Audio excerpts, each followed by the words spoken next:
I don't anymore. After my last trip with you, I don't. Check, check, check, check, check. Check 1, 2. Check 1, 2. Is that Drew down there? Robert.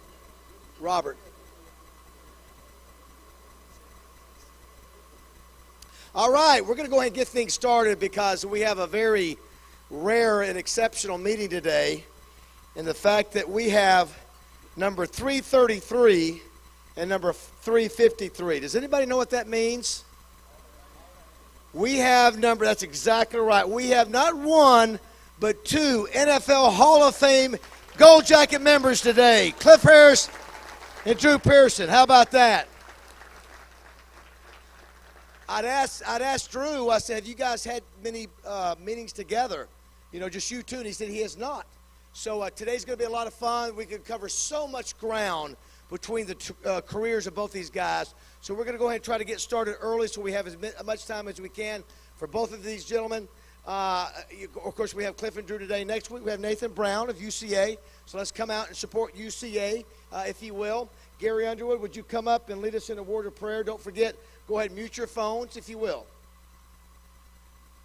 Thanks, David. Let's pray.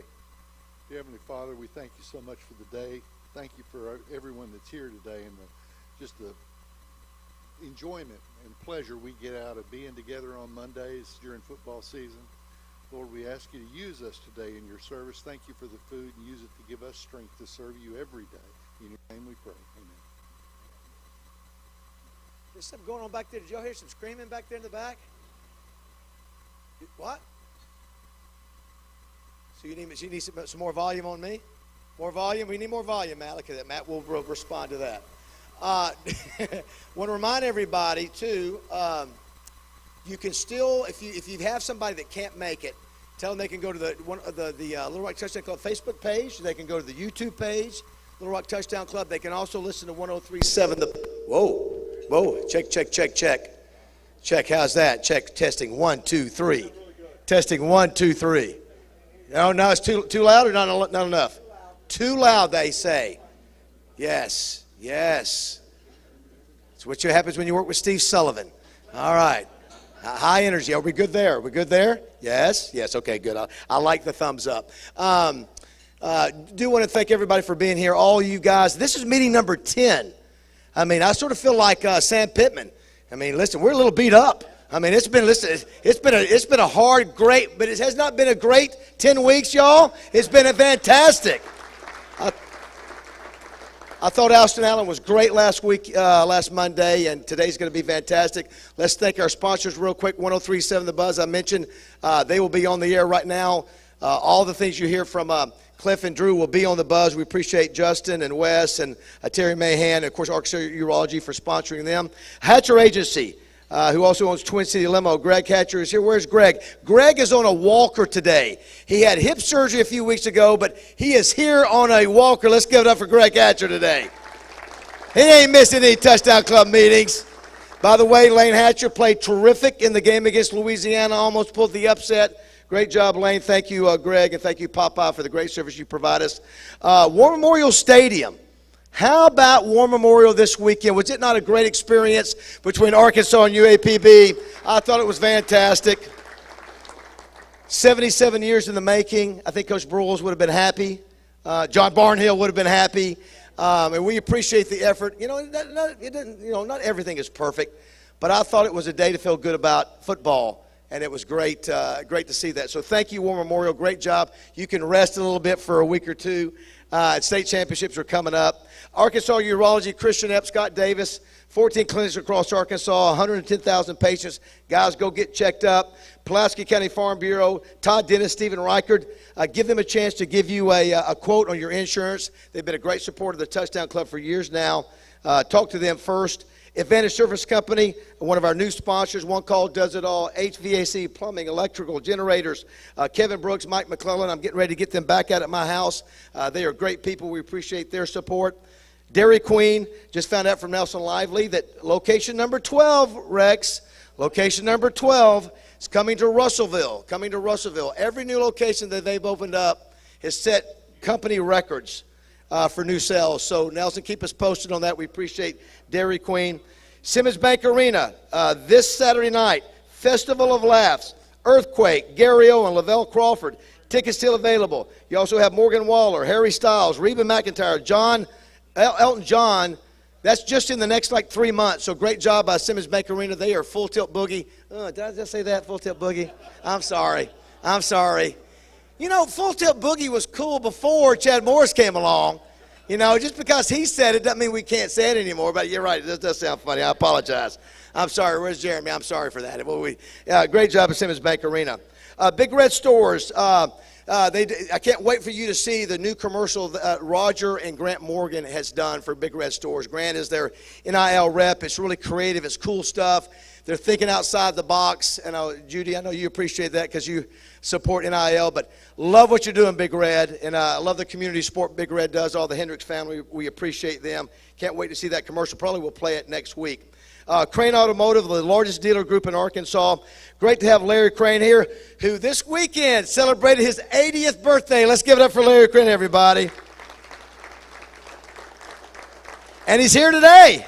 I won't tell you what he was wearing Saturday night after the game, but there was a Will Rogers. Did I say Will?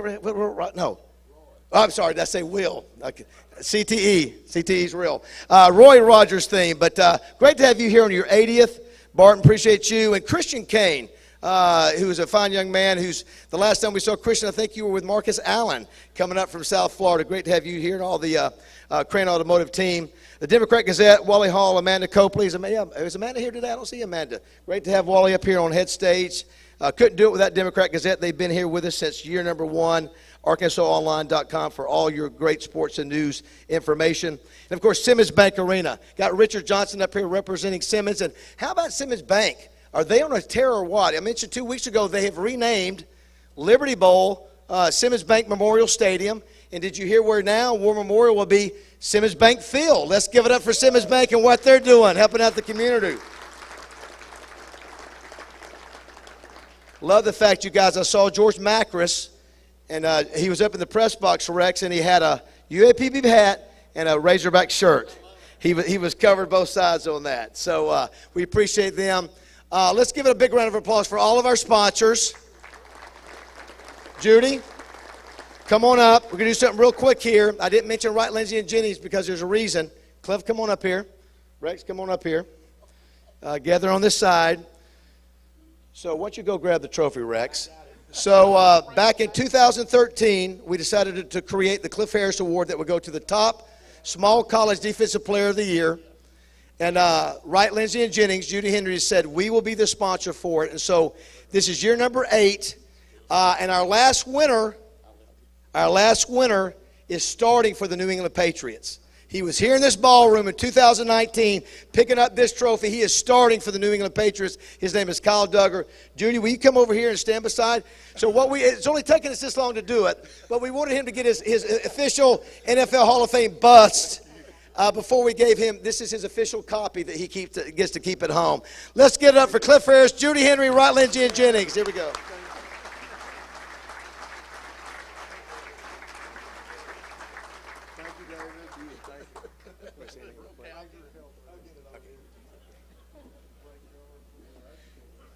You know, I love what Drew said. So when all the Cowboys came to the meeting in 2013, we didn't have the trophy.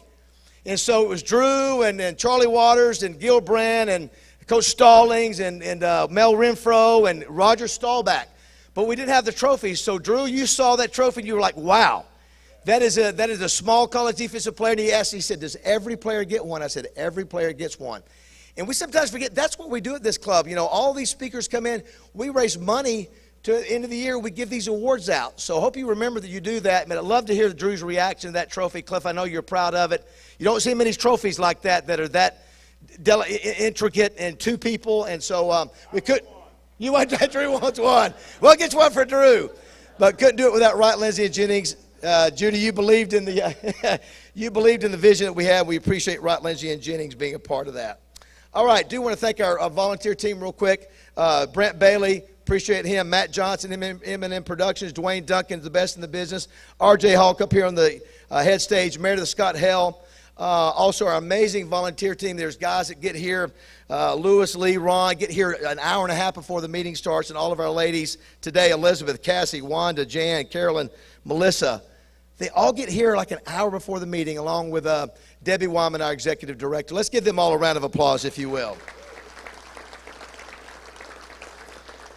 All right, it's time for our All-Arkansas Preps Player of the Week. Wait till you hear the stats on this. Please welcome R.J. Hawk, everybody.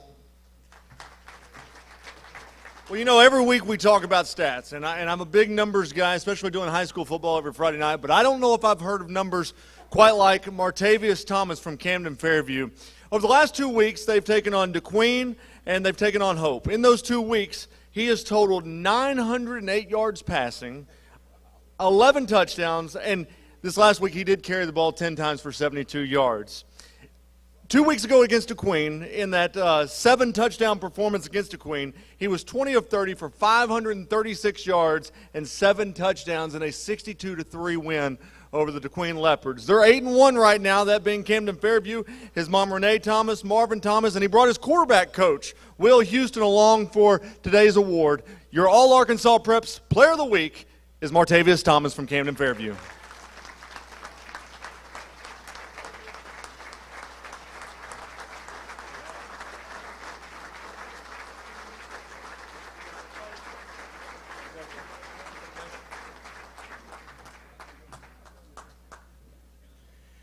When you have 2 NFL Hall of Famers, Mom and Dad and Coach, going, wow, at those numbers, that's a pretty good compliment. Great to have you guys here. Appreciate y'all making it. How long was the drive?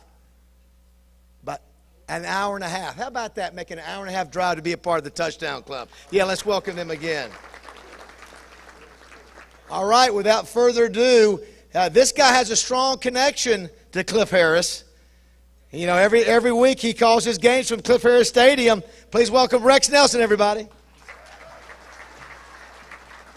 Thanks, David. Boy, what a fun Saturday. As David said, a truly historic day at War Memorial Stadium. Arkansas, of course, playing an in-state opponent in football for the first time since 1944.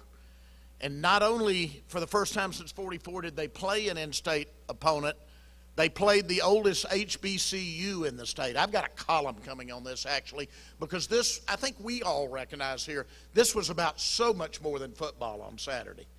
It was a university UAPB that we have traditionally underfunded in this state, although it's part of the UA system, and I think there was so much history there that you could really cut it with a knife. So thanks to those of you that are out there.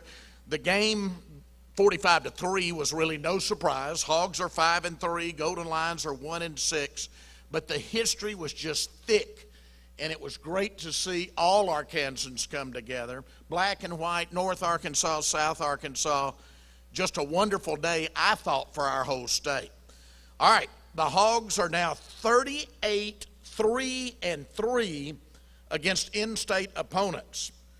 UA last lost to an in-state opponent in 1943 to UAM Navy, basically. It was a bunch of Navy people who were training at UAM, and they fielded a football team down in Monticello that year.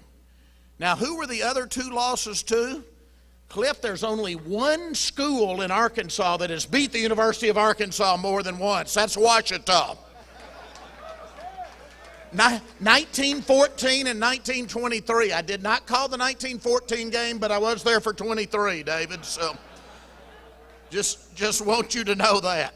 Still a sterling record in Little Rock. Arkansas is now 169, 69-5 in Little Rock. The Razorbacks are 152, 62-4 at War Memorial Stadium. And now, as David mentioned, I think this is so great. We see 2 of our great sponsors kind of merge. It's still going to be War Memorial Stadium, but it's going to be Simmons Bank Field at War Memorial Stadium. That's going to allow some additional improvements. And let's hope that Little Rock presence for the Razorbacks is a long-term thing. I think it needs to be for our whole state. 18 consecutive wins, by the way, for Arkansas against FCS opponents. That dates back, most of you could get this one, 10-3 loss to the Citadel, Labor Day weekend of 1992. We had a coaching change the next day, the very next day. Coach Broyles was fast on the trigger. That crow's got to go. And so that was the last time. Coaches learned their lesson, 18 consecutive wins against the FCS. By the way, Traylon Burks becomes the 9th Arkansas player to reach 2,000 receiving yards. Here's what I think's neat about that. 4 of those 9 all come from the same little town in Arkansas. Warren in South Arkansas, Jarius Wright, Greg Childs, Chris Braggs, and now Traylon Burks. How about the Warren Lumberjacks? Arkansas State, as David mentioned, gave a good effort. They do fall to 1-6, 1-3 in conference on Thursday night. 28-27 loss to a very good Louisiana Lafayette team. Ragin' Cajuns burned the final 10-26 off the clock with their game-sealing drive. The Red Wolves just couldn't get the football back. This is the worst 7-game start for ASU since 2000, when the final record was 1-10. UCA gets a victory, though. The Bears are now 3-4 overall, 2-2, following a 49-38 victory over Lamar, which is 2-5, 0-3 in conference. That was down in beautiful Beaumont. I hope you enjoyed it down there among the chemical factories, RJ. The Bears finished with 541 yards of offense. 350 of that came on the ground. Darius Hale had 254 yards rushing, 4 TDs on 22 carries. It was the first time for a Bear to have more than 200 yards rushing since 2015. All right, now on to the Great American Conference. And in honor of Cliff today, we'll lead with Ouachita. Who am I kidding? We always lead with Ouachita, Cliff. Membership has its privileges. Ouachita 42, SAU 7 at Cliff Harris Stadium in Arkadelphia. Ouachita, by the way, Drew, get this. The man's been good luck. Ouachita has not lost a regular season game at Cliff Harris Stadium since 2017. It's been 4 years since they've lost a regular season game there. Now, Drew, I understand, has a grandson that plays for Southeastern Oklahoma, right? And a week from Saturday, Southeastern Oklahoma comes to Cliff Harris Stadium. Drew, I hope you can make it to the game. We would love to have it now, knowing that winning streak that's going on. Ouachita lost, you remember, and got a 30-game conference winning streak broken to Harding on the last Saturday of September. Ouachita has since outscored its next 4 opponents 170-34. T.J. Cole and Kendall Givens each had 3 rushing touchdowns. Givens, who is just a freshman out of Little Rock Christian here, leads the nation with 19 rushing touchdowns. Ouachita led 28-7 at the half and never looked back. Now, Gary's Oklahoma Baptist upset Southeastern on Saturday, so they're no longer tied for the lead. They're 1 game back. But you still have Harding, Henderson, and Ouachita all tied for the conference lead with 3 weeks left in the season. It's going to be a fun stretch run. Harding beats UAM 64-7. Every one of its 304 yards of offense came on the ground. 0 yards passing in that game. They run that double slot option. And get this, Harding, which led 37-7 at the half of that game, had 14 running backs gain yardage in that football game. They used 14 running backs in that option offense, and people just can't stop it. Henderson survives in overtime at Arkansas Tech, 41-38.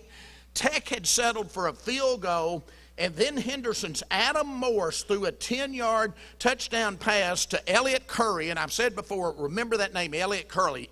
He will play on Sundays. Drew is a receiver. He caught it for the win. Henderson outgains Tech 634-437. 522 of Henderson's yards came through the air.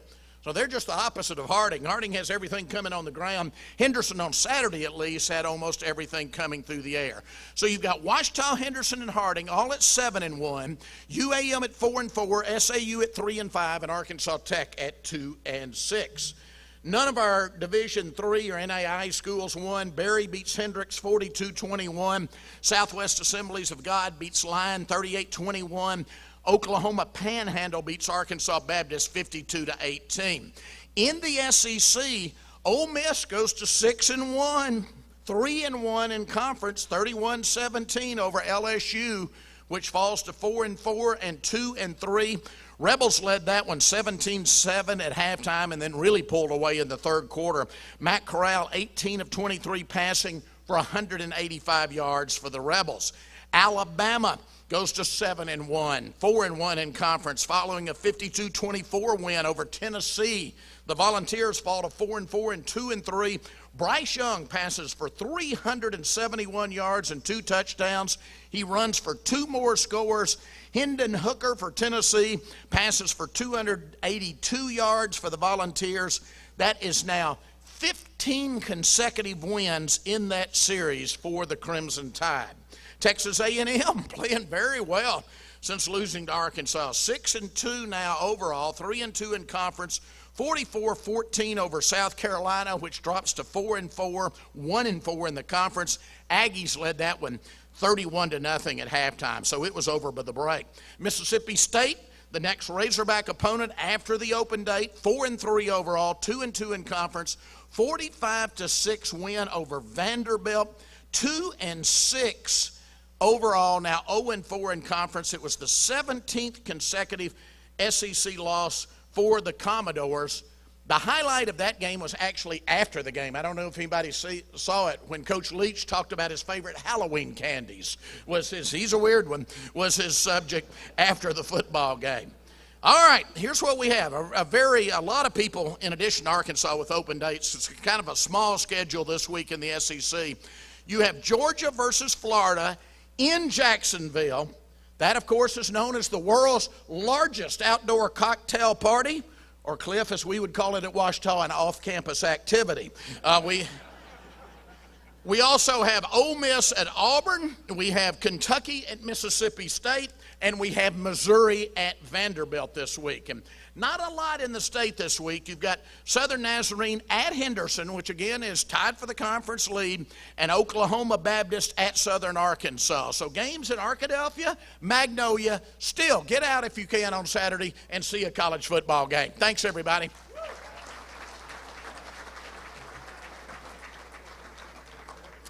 All right, before we go to Sully's intro, I want to recognize a couple of special guests. Where's Coach Ken Turner? I saw him in a second, one of the greatest specialty coaches in, look at him, college football history. Let's get it up for Ken Turner. He only coached five is it 5 or 6 All-American kickers? 5 or 6? 6 All-American, only 6, Cliff, that's how good he was. Bert Zinneman, good to see you, my old teammate, linebacker, great guy. Also, Drew Dees. Drew, great to see you. Been a great support of the Touchdown Club for a long time. Great to see you here. Happy birthday to Lunsford Bridges. Lunsford, how old are you? How old? You match Larry? Hey, give it up for another 80-year-old birthday today. Young guy. RJ, I know your birthday is tomorrow. Happy birthday in advance to you. You're a little bit younger than 80, so that's a good thing. Also, want to recognize the big crew. Oh, by the way, too, Bruce James. Great to see my old TV mate, former Razorback All-American Bruce James here. He's I had to miss a few minutes, but great to see Bruce. And we have the OBU Army here. A lot of these OBU folks here today made the trip to Canton, Ohio to support Cliff. If you're an OBU Army supporting here, Cliff, raise your hand. Let's give them a round of applause. All the crew for OBU, all around here. Of course, always great to see Karen, Cliff's wife. And Karen, you are the rock in his life. I know that he would admit that. And you keep him on the straight and narrow, Margaret. The sister, who I understand you have the 220 record for the state of Arkansas. Is that right? Or you did the running? Is that true? It is true. At one time you did. So, Margaret, great to have you here. And also Rex Horn. You know, Rex was the president of OBU when the Cliff Harris Stadium was in the mix of things. So, Rex, great to have you here. And it was really neat to see all the purple at the NFL Hall of Fame and see Ouachita Baptist University represented in the midst of all the Notre Dames and Alabamas. And sometimes they don't always get the pronunciation right, but the fact that it's still there. So, without further ado, now, Sully, I don't know if you guys have heard this. over at Channel 7, they, what's the word? They have had a cyber attack for the last week, and it has just paralyzed their production. So Sully has put together this open of both Cliff and Drew with a combination of laptop and cell phone. That's what they've had to do. So it's still a great open. Let's take a look and get these two great Gold Jacket members here on stage. Of play earned Cliff Harris the nickname Captain Crash, one of only 13 players in NFL history to play in 5 Super Bowls. Cliff played in the Pro Bowl 6 straight years and was voted All-Pro 4 times. And Hall of Fame head coach George Allen once described Cliff as a rolling ball of butcher knives. The Cowboys defense ranked in the top 10 every year Cliff was in the starting lineup. Drew Pearson was known as Mr. Clutch for his many catches and game-winning situations. We are talking about one of the NFL's greatest receivers. His career numbers, 489 catches for almost 8,000 yards and 48 touchdowns. Drew is a 3-time Pro Bowler and a 3-time first-team All-Pro selection. Staubach. Please welcome 2 undrafted free agents who earned Pro Football Hall of Fame status on the field as Dallas Cowboys, Drew Pearson and Cliff Harris.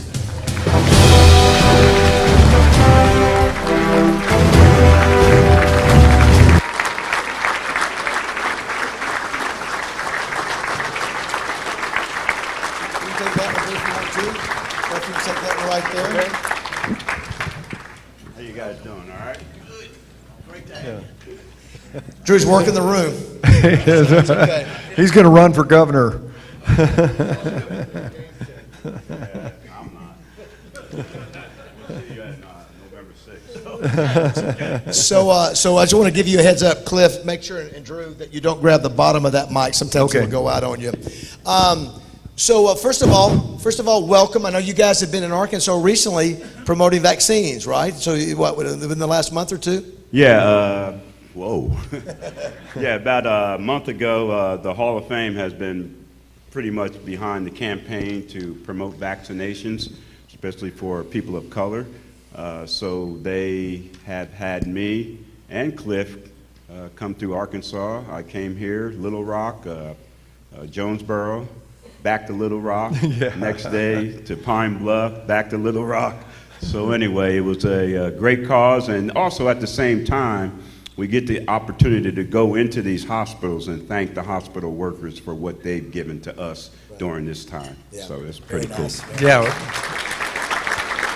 It was great to go all over the state. I was in Springdale and Little Rock and Hot Springs, then back to Little Rock, then back to Springdale, and no, I'm just kidding. No, so you guys know, and it was really significant to be able to take the Hall of Fame and what you got, what we did from the Hall of Fame, and got to go out and speak to the Arkansans and say, hey, you know, COVID, get the vaccine because it's safe, and that's the main thing. We're trying to save lives up here. So it was a great time that we spent together. Last time you two were together here in Little Rock was 2013. There's a picture. Roger Staubach, there's you, Drew, and there were some others. Go to the next one, Matt. In addition to Drew and Roger, you had, there's Charlie Waters, Mel Renfro, Gil Brandt, Coach Stallings. Yeah. And that, if you remember, that's when we were kicking off the Cliff Harris Award, and you were nice enough, Drew, to come up and be a part of that. Do you remember that? That was 2013. Yeah, no, I don't, but it's all good. I'm just glad I didn't wear that same suit today. Y'all would have busted me. But you know no, I do remember coming back, and that's a big deal, you know, to have this award named after Cliff. And I'm real proud of that, because I'm proud of Cliff and what he's accomplished. I would not be a Dallas Cowboy if it wasn't for Cliff Harris, all right? They gave me an opportunity. I could have signed with the Green Bay Packers or the Pittsburgh Steelers.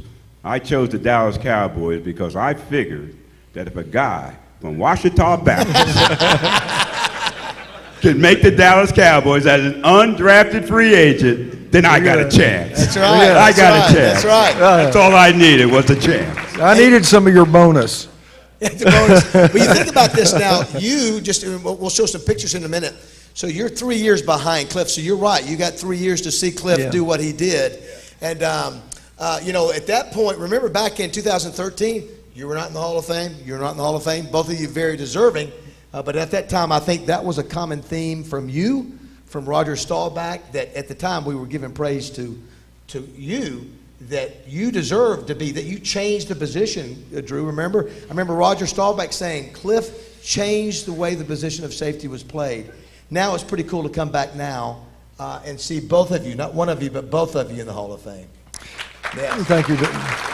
It was a great honor to go in. I mean, you know, we went in together essentially over one weekend. It was really an incredible experience to go in because the class of 2020 and 2021 went in together. So I got to go up to Canton and I saw Drew's induction and he got to see mine. And, you know, it was like we were two free agents that made it, overcame, you know, and that showed that people, that anybody can achieve no matter what. You just, all you've got to do is keep trying and put your head down and you can win. And that's what Drew Pearson's all about. I'm telling you, what a great guy who's been an inspiration for players. Let's go back. Speaking of going back, let's go back and let's take a look at Cliff Harris. This is Des Arc High School. You see it right there, Drew. Oh, there's the quarterback. No. So we had that picture in the locker room. Man, so we would have had a good time with that. You're born in Fayetteville. You end up moving to Panama, and then you end up going to Hot Springs, where you were the backup. Yeah, backup quarterback. But then you go to Des Arc. You see why? But that's Des Arc, right? Hey, you're skinnier than that. Yeah, so that's Cliff. Let's go to the next one, Matt. So who was that guy? Who was that guy? Now, I didn't know this, but you're South River, New Jersey. South River, New Jersey. I had to replace Joe Theismann at go to the next picture, and I'm going to show you something. I was stunned. Look at number 10 in the middle. Yeah, that is Joe Theismann. That's Joe Theismann. And you're at the far left, if you're looking at the picture at the bottom, kneeling down. That's Drew. And your first touchdown pass was from Joe Theismann in your sophomore year, if I remember reading correctly. Yeah, I started my sophomore year on the varsity, which is a big deal for South River. I am not the first Hall of Famer from South River High School in South River, New Jersey. There's a Hall of Famer named Alex Wojciechowicz, who played with Vince Lombardi at Fordham University, won the 7 blocks of granite, and then he ended up playing with the Detroit Lions, #1 draft pick into the NFL as a center and middle linebacker. Okay, wow. That's how they did it back in the day. But yeah, I was starting for South River as a sophomore. My first game, I caught a pass, my first pass from Joe Theismann. It was Theismann then. Okay, he went to Notre Dame to change. He had a chance to win the Heisman Trophy, so he changed. You got to know he changed his name from Theismann to Theismann to rhyme with Heisman. True story. True story. True story. And if you know Joey, you know what I'm talking about. I saw him the other day. He said, Drew, guess what? I finally found my true love. I said, Joey, scratching my bald head, how the hell are you going to marry yourself? Hood.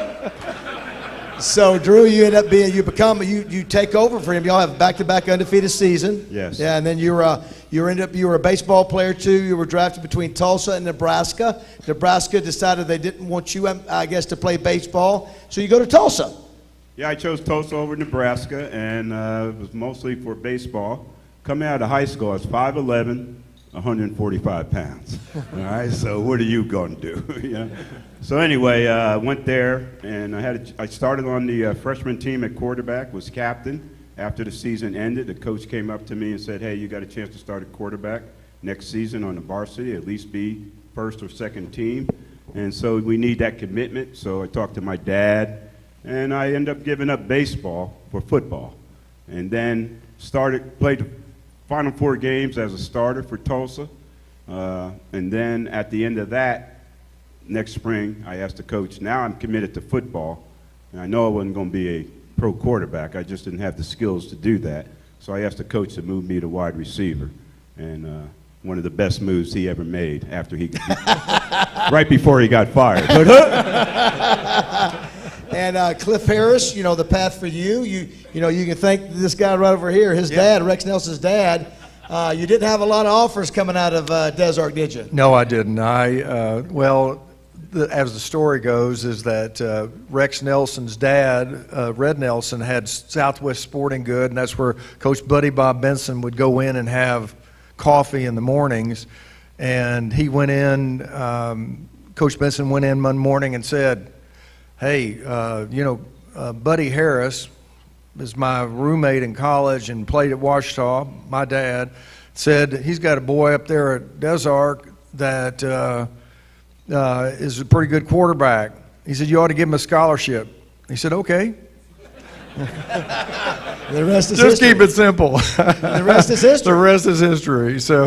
And then you obviously, I think we got a picture of Cliff in action for OBU here. Let's see. There you go, number 30 right there. Now, you did it all. You were doing the special teams then at the time, in addition to being a DB and everything else, right? Yeah, yes, I was. I started at corner, and we had a really good quarterback at the time, for at least my freshman year.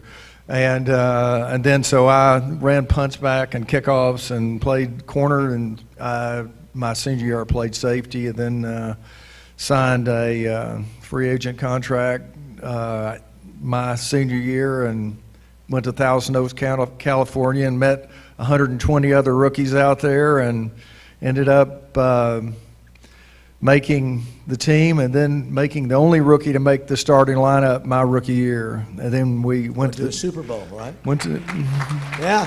And that's big for Tom Landry to start as a rookie, especially in his flex defense. Yeah. Yes. I was curious. Let's show this picture. This is Buddy Bob. Is this you signing the free agent deal? I found this. What is that? You look a little older. That can't be.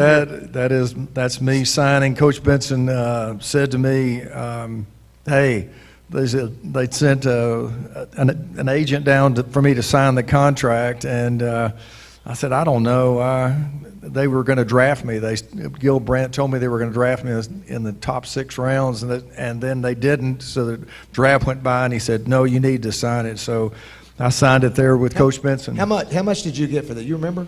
No, I don't remember. I'm not going to tell you. But I know somebody who does remember. So that was 1970. Yeah. Free agent. Now, Drew, you were 1973. You remember clearly how much you got paid on the signing. Well, I remember. There's no question about that. Yeah. I was shocked. My signing bonus with the Dallas Cowboys as an undrafted free agent. Now, this is back when he had 17 rounds of the draft, all right? They drafted 452 players in 1973. And no one thought Drew Pearson was good enough to waste a draft pick on. Now, I'm almost over that, okay? You can't dwell on the negative, all right? You got to move on in life. I just needed an opportunity. And the Cowboys gave me that opportunity. When I signed with them the second night of the draft, they were at the Camelot Hotel on I-44 in Tulsa. I went down there, and he asked me to sign that contract. I knew I was going to sign it. I knew I wasn't going to Pittsburgh, okay, because Lynn Swann wanted to have a career in the NFL. Well, you're laughing. He still sends me a check. And then I didn't go to Green Bay because it's too cold for this brother to be catching passes. No, we don't play that. So I signed with the Cowboys, and my first year's salary was $14,500. I know. I said, okay, they're going to make it up in a signing bonus. So he said, yeah, we got a signing bonus for you. He said, we got a signing bonus of $150. I think that's funny, huh? That is not a joke. $150. That is not a joke. $150. That's what he offered. Okay? I didn't hold out for $200. $175, $150, $99. I said, if you pay me that signing bonus in cash, I'll sign right now. And you know what? He was prepared. We didn't have ATMs back then. He laid out 7 20s and a 10. And I counted it and scooped it up. Is anybody here from the IRS? Because I still haven't reported that. So I do remember. It come back to me. All right. So if you're going to, now you know. Now I'm going to open up a little bit. So you got more than I did. No, I actually signed. It was really a crazy thing. So I signed a 3-year contract a multiple contract. And when I signed the 3-year contract, I went to Thousand Oaks, and it was for 13.5, 15,000, and 17. And so when I went to Thousand Oaks, and I thought I was really a big dog because they had signed a 3-year contract. And they said, and I told all the guys out there, I signed a 3-year contract. She said, "You idiot. All you did, if you play really well, that means they just lock you in to the next year or the next year." And sure enough, well, they renegotiated my contract but I did get, I'm not going to brag about this, but I got a $500 bonus. Wow, you guys get, If I had known that, I would have held that. Let's look at a picture of Drew. This is your rookie picture, 1973. Look at that hair, man. That's strong. That fro was working. See, the problem is we didn't have any padding in our helmet back then. We had those suspension helmets. You know what I'm talking about, y'all? Yes, you know what I'm talking about. The demographic that came through back then. Yes. You know, you had that rope around your head, so I had all that cushion my head. It worked. Put that baby on and take those licks over the middle and shake it off.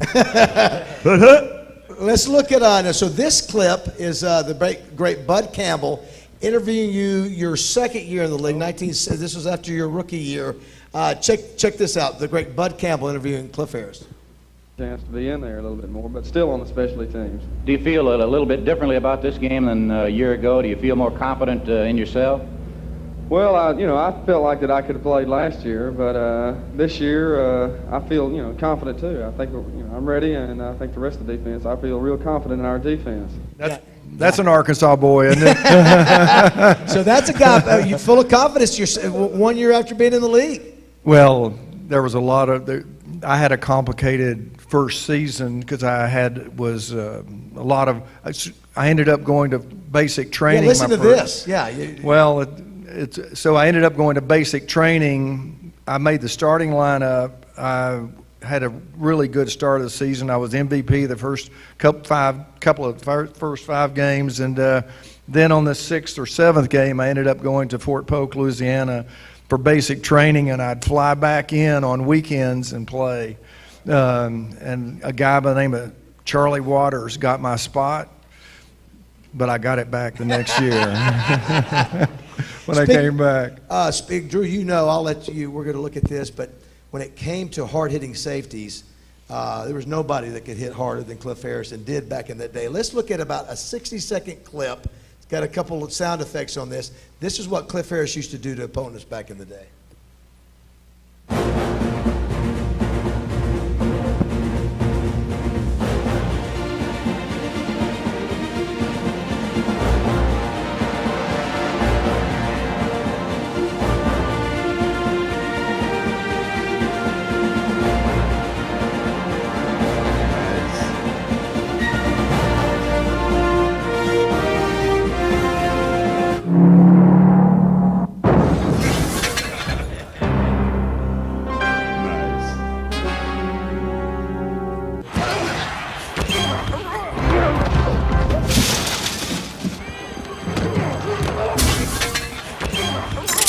That's the way to go. That's the way to hustle, Cliff.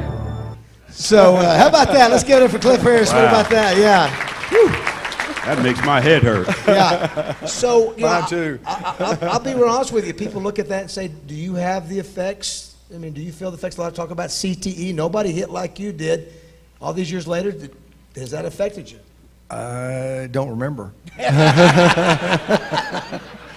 No, well, it's an aging process that goes on, and I mean, CTE is a real deal. I know that it's a very serious deal for a lot of players that are in the NFL. Some of our guys, Walt Garrison and Chuck Halley, and it's something I'm concerned with. As my wife knows, I try to really. I'm still active at work. I sold a business, but I'm still going in and trying to stay active, and that's the thing that you need to do in your life is stay after it, and that's what I've been doing. And how long would you last today in the NFL? How many games would you play with hitting like that?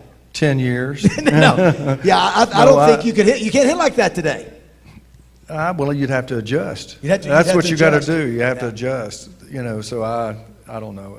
It was easier to it was easier back in that era to knock out a receiver 1 week and they see it on film and wouldn't want to run any inside routes, so it helps the corner so they all run outside, right? Yeah. That's the theory. Yeah, it's called intimidation. And the other thing is obviously Get fined for that today. you were obviously he was one of the guys, Drew, that would come up and play run support. You had safety all of a sudden. You had to pay attention where he was at. We just got to come up and lay somebody out and run support. Well, we know Cliff changed the position because he did come up like a linebacker and supplied that run support. And then when he was coming through, it was a running back league. Teams were running the football. You think about all those great running backs that came through in the 70s and the early 80s that are in the Hall of Fame now. They were, Cliff had to deal with those guys. Earl Campbell. Yeah, tell me about that. Sacco, Earl. boy. Yeah. Thanksgiving Day. I remember that. I was on the bench watching that. Anyway, O.J. and Larry Brown up in the Redskins, and O.J. Anderson in St. Louis. So there's a lot of Lawrence McCutcheon. Remember him? Oh, a lot of great running backs. Well, you were to hitting running backs and receivers. You were to making big plays. I mean, you were a big play guy. I told him I watched all 56 touchdowns of his yesterday. There's a clip on YouTube.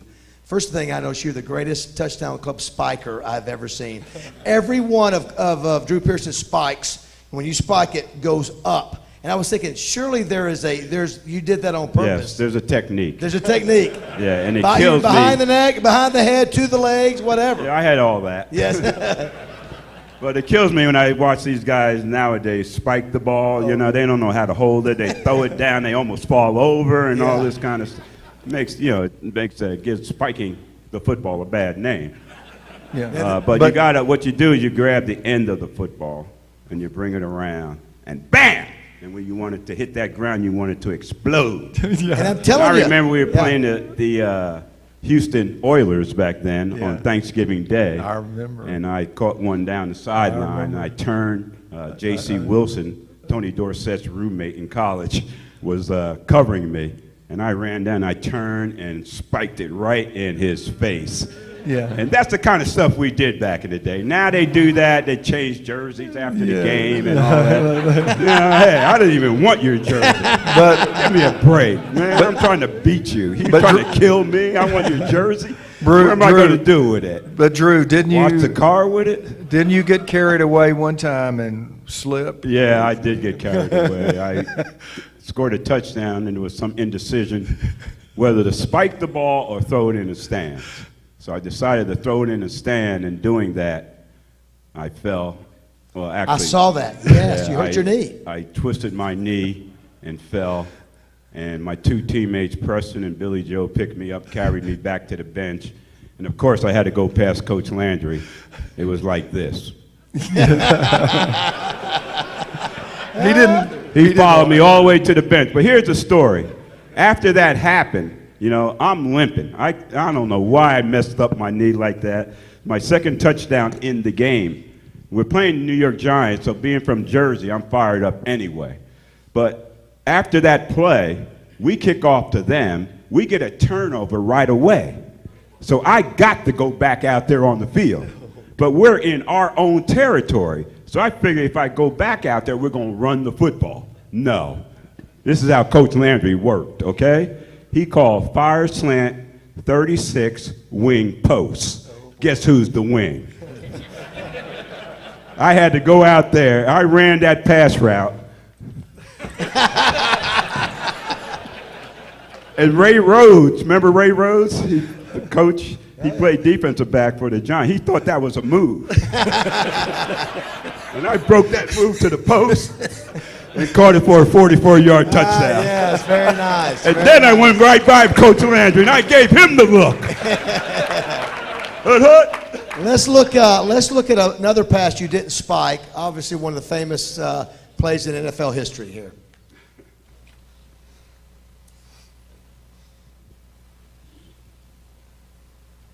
Seconds left. He is going to approach. Drew Pearson. Well, Mary. What's Drew? Here we go. No spikes. I can go in the head and fly away. Got the ball back. I don't believe it. He just threw the ball over the scoreboard. I don't believe it. The ball was thrown short, and the defender was not watching, and Pearson came back to make the catch for it. Boy, what a play that was. What a ball game, huh? So the Dallas Cowboys move in to the championship game of the NFC. Yeah. So I do have to give Tony Rankino from Channel 7, who obviously worked for the Cowboys a few years. He brought this story up and said, whatever happened to that ball? Nobody knows where the ball is, right? Nobody's discovered that ball. Well, recently it has been discovered. Oh, it has? Yeah, it has. This guy that does memorabilia signings, apparently he knew where the ball was, and apparently it was in the Minnesota Vikings' possession.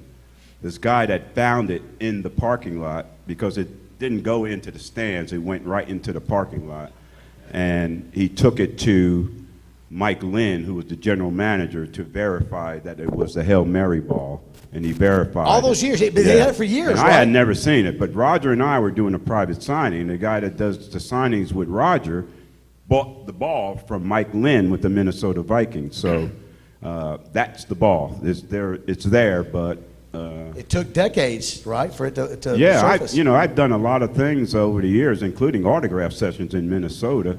Got paid very well to go up there. By the way, hood. Programs, ticket stubs, all kinds of things. But no one ever came up to me and said, "Hey, this is the ball that you caught the Hail Mary in." So I've been using balls all over the place, selling them. This is the Hail Mary ball, y'all. Open for bids. Hood. That was a great play. Did you push? No push. All right, so that's all I want to know. That's all I want to know. We're playing football. This is not tennis or golf. Okay, all right. There might I'm be glad some you did. contact. Whatever you did was fine. Tony Rankino was the guy, the young man that put that video together. Yeah. I mean, many years ago. Tony, I know your dad was coach there, Jim Rankino of Washita. Where's Tony? Raise your hand, Tony. Thank you for that video. He's an OBU grad. Good job, Tony. I've used that for years and never really given you the credit, but today I am. That's your deal. Tony. Thank you for doing that all these years. Right there. And there's more. Actually, the video is even longer than that. I know. Yeah, you had a great hit. Speaking of video, That's all right. Matt, I want to go to the link of David Baker giving you a phone call.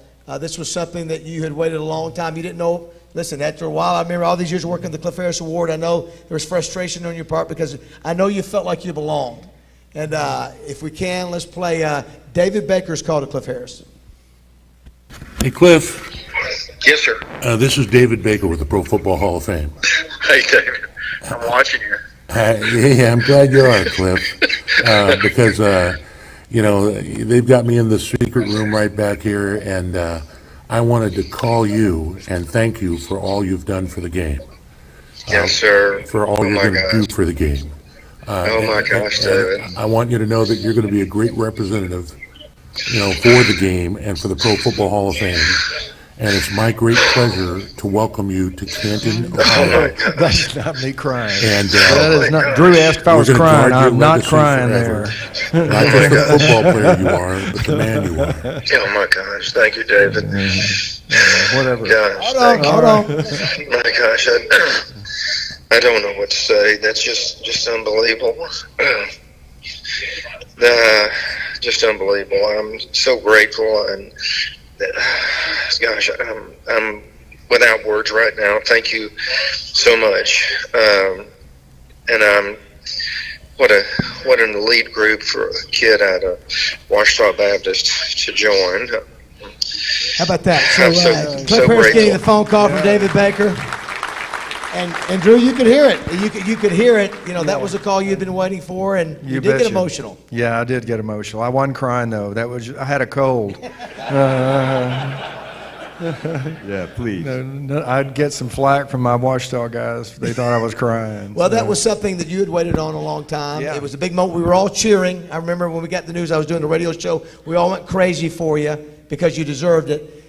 Drew, pretty much the same thing with you, but a little trickery by Jerry Jones. And who else was in the room? It was Jerry and Staubach. Roger Staubach. So they asked you to come to a meeting about you thought maybe it was a real estate deal.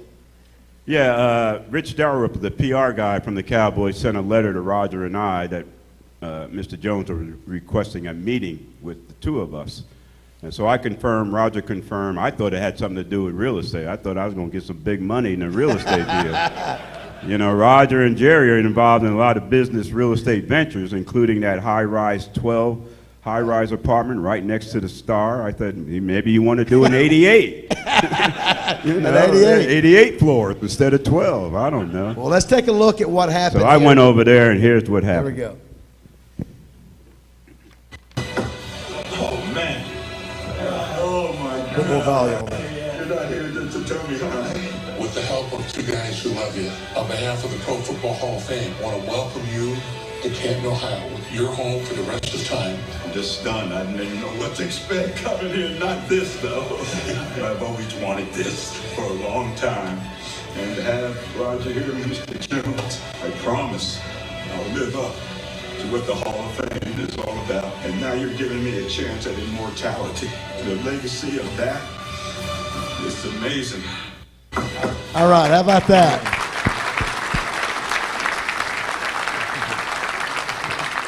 So a very high-profile video, Drew, of you not getting the year before. You were angry, you know, and it was... Wasn't angry, disappointed. Disappointed. Yeah, you don't get angry at the Hall of Fame. Right, you were disappointed. Okay? You kind of wait your turn, all right? Because how could you criticize the Pro Football Hall of Fame, something that you want to be a part of?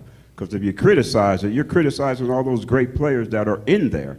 And maybe one day you'll be with those players. So, no, I never, through that whole process, 38 years, never criticized the Hall of Fame because of the respect that you have. It's the greatest Hall of Fame of all. You know, all due respect to the others, okay? They're great. There's no doubt about that. But because it's so difficult to get into the Pro Football Hall of Fame, there's a logjam at the senior door now, and they just voted on him one senior a year. And, you know, so a lot of guys aren't going to get in that deserve to get in. And now that I'm in, let's make it a little tougher, goddammit. Do you think for you and Cliff, I mean, I was there in Canton, and there were guys that had not been out of the league that long. I mean, the guys that, you know, just. Yeah. And so don't you think, I mean, to me, watching that, I was like, for you and Cliff, it meant so much more because you had to wait this long. And, you know, you belonged in there just as much as anybody else, but you had to wait longer. Yeah, you would think that. But when we got together, I went with 3 first ballot guys, Peyton Manning, Charles Woodson, and Calvin Johnson. And, you know, their excitement was the same as mine. You know, it didn't seem any different, you know. Yeah, they didn't have to wait as long, and they're younger. They can appreciate it longer, you know. But the excitement was the same, the feeling that we all expressed. I don't know about you, Cliff, but I was pumped up as Peyton Manning was. And, you know, he's always pumped up. He is always pumped up. No, I mean, I had a similar feeling. I mean, at first it's a feeling of unbelief. You know, you really have to kind of shake yourself and say, is this really happening? And think about all the great players that are in the Hall of Fame and that you're amongst them. And when we went up to the Hall of Fame and had a chance to see all these great in Canton at the induction up there, all these players that had their gold jackets on, it was like, oh my gosh, I'm a part of this group right there. And like Drew was saying, this is the ultimate that it can be in our sport. And so it was such a unbelievable experience that everything was new and happening every time that you thought about a new thought and looking at these guys or walking down that, unveiling the bust when Charlie Waters unveiled my bust, you know, and getting the ring. It's just all just one thing after another. Speaking of bust, real quick though, I did want to mention both of you have your NFL Hall of Fame rings on. So Drew also has a Super Bowl ring. But I did real quick. Let's show the next step real quick. Look at there. And I thought this was great. So both of you guys had a chance to experience where, you know, the sculptor, you know, you get to come and sit in and show the next. Now that goes from, that's obviously the clay. Matt, go to the next one. Next to actual one is Charlie Waters. Yeah. I thought it was a great bronze bust of you. And let's go to the next slide. The excitement, I love the emotion of Cliff. I thought that was real emotion. Really was. Let's go to Drew, and there's Drew. Look at there. Look at the difference there. How about that? Yeah, I'm a little upset because it's not that big. And then we go to the next shot, and there you and Roger right there, and you get your hands around there. And then, of course, the next. Again, I love the emotion that both of you showed on stage. Yeah. That was real. Well, it was our opportunity. You know, I don't know about Cliff, but they limit our speeches to 8 minutes. Yeah. Duh. 8 minutes. But anyway, we tried to keep that in, but it was an opportunity. It was just great. And, you know, I was first, okay? I'm going crazy back there, okay? If you watch other guys do it, you can pick up things, what to do, what not to do. But when you go first, when you're batting leadoff, okay, you know, you're setting the pace. And I was rolling through my speech, and next thing you know, the screen went black. It was time to go. And so I went from thanking everybody to, Hail Mary, everybody, gotta go. And that was it. Well, real quick, too, you know, you guys are so passionate. I think that's why you were successful. How many remember when Drew Pearson announced one of the picks for the NFL draft a few years back? So, Cliff, I don't know how long you've seen this, but I want you to watch this. This is, man, Drew, if you want to see how intense he was on the football, he's in Philadelphia. Philadelphia fans hated Drew Pearson. They hated the Cowboys. Drew, you almost made a career off Eagle defenses. And watch what happens when the Eagle fan base starts yelling. Drew doesn't stop. He increases in intensity to the very end. And you'll see also. I'm sure you haven't seen this already, right? Yeah, this is really good. Let's play it, Matt. This is what they showed before I speak. To announce the Dallas Cowboys selection, please welcome the University of Tulsa. I'm fired up already. Wide receiver, Drew Pearson. Never misses a beat. All right. How about them Cowboys? I want to thank the Eagle fans for allowing me to have a career in the NFL. Thank you. I am honored as an undrafted free agent to be selected to make the Cowboys second-round draft pick, and on behalf of the five-time world champion Dallas Cowboys, Hall of Fame owner Jerry Jones, Gene Jones and the Jones family, Coach Jason Garrett, all the Cowboy players that played before me, that played with me, and played after me, with the second pick and the 60th pick in the second round, the Dallas Cowboys select defensive back from Colorado, Chidobe Awuzie. Fist up. Now watch this. Watch Jerry Jones. Look, they love it. That is an all-time great pick announcement. I am standing and applauding. Drew Pearson soaking in the hate and spitting it back. How about that? He said, soaking in the hate, spitting it out. Outstanding. I have no idea where that comes from. I am the most shy, introverted person. That was right from your heart, Drew. I know. I know how you They would have thrown me a That's the cheesesteak. I passion. would have caught it and spiked it, and cheese and onions and everything would have went everywhere. A couple things real quick. We'll get out of here. I want to show the next picture. I want your comment on this guy and what he meant to your lives and the Dallas Cowboys. We'll start with Cliff. Well, I can tell you the thing that Coach Lander meant so much to me. He was a man of faith first, and he had a system that was a complex system that fortunately I got. And you know, at that time, there were the defenses that were played in the NFL was like the free safety and two corners, and that's the way they played it. We had 50 different defenses, and because he knew that I got his defensive, his scheme, the Landry flex defense, that's how I played. Because you know, you play for Oakland or throw a team out there that just plays free safety and just roam in the field back there, or like Paul Krause did.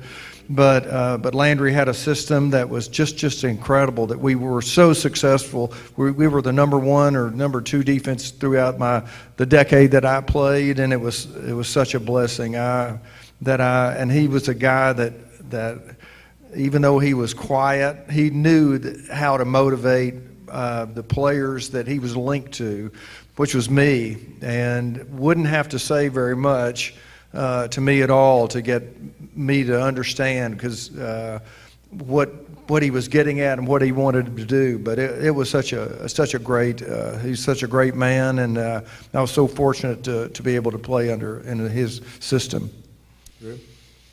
Yeah, I second that emotion, Cliff. Just a blessing to have played for Tom Landry. And it was the system that gave me a chance as well, the offensive system. It was very innovative. You know how we used to come out the huddle, go down and up and all that kind of stuff. You see me running across the backfield, I start going and I come back the other way and go back the other way. All those things were calculated into our system. Coach Landry was looking for 4 things when he was looking for players. And when you look at all of those players that played, including Cliff and Roger and all these other great players, you'll say, yeah, okay, these characteristics are within these players. Number 1 thing he looked for was character. The second thing was intelligence. The third thing was passion. And the last thing was talent. If you had the other 3 and some talent, he could coach you up to be a good football player, a Hall of Famer. And it was that system. You learned that system, and you executed that. The greatest compliment Coach Landry ever gave me, he says, Drew, you're very coachable. I said, Coach, what does that mean? He says, when I tell you to do something, you do it. And when you don't, if you do make a mistake, you don't make that same mistake over and over. And so that was a great compliment from me, coming from Coach Landry. He not only taught me how to be a pro, he taught me how to be a professional, how to carry ourselves. Cliff will tell you, when we went to games, we wore suit and ties. We didn't carry we didn't carry gym bags, we carried briefcases, all right? Briefcase in one hand, computer printouts. Computer printouts in the other hand. This is 1973 when I came in as a rookie. I had to take a class and learn how to read computer printouts, because we were breaking down our opponents, the tendencies of our opponent via the computer back then. And they were doing that before I even got there. And you know how computer printouts back then were. You know? And you had to carry that thing around along with your playbook on the road everywhere you went. But it was the little things that you had to do that made you able to produce the big things. And that's what Coach Landry was all about. I love him. I respect him. I miss him. And he had been a big part of my life. When I had my car accident, I had to retire. He was there supporting me, my family. We didn't know Coach Landry had that in him, okay? He had to be here. We had to be here. We had to look up to him. It's like your dad, right? You want to please your dad. You didn't want to disappoint him. We didn't want to disappoint Coach Landry. And that's the respect I have for him. Roger Staubach, my quarterback, did a great job presenting me into the Pro Football Hall of Fame. I couldn't have had a better person to do it unless it was Coach Landry. If he was with us, he would have been that guy.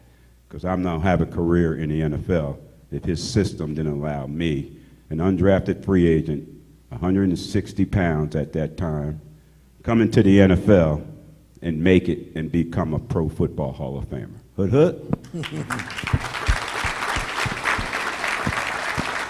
Well, anybody got any tissue?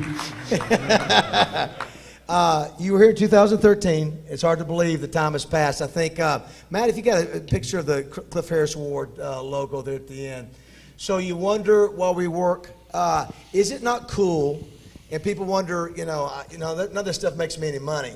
But I'm really honored, and Drew, you understand that, to have a guy in Arkansas that has such a great story, that we work hard to uphold that legacy. And, somewhere down the line when you're not around, I want the Cliff Harris Award to go on for a long, long time because of your amazing life story. Drew, you've got one too. So I want to say thank you. You could be a lot of other places. You took time. I know the reason you're here is because of Cliff. You came together in 2013. So cool that 8 years later, You both in the NFL Hall of Fame, and your award now has players. Pierre Desir, our first winner, is playing for the Tampa Bay Buccaneers, still in the league. So I hope all of you understand when we work hard and we ask for money and we ask to buy memberships, it's to sustain the legacies of these fine folks because we love football. We love football. So let's give a big round of applause to Cliff Hurst and Drew Pearson for a great meeting. Thank you, guys. Thank you. Thank you, Drew. Thank you, Drew. Cliff Harris. Here's that. Wow. Thank you, guys. God bless.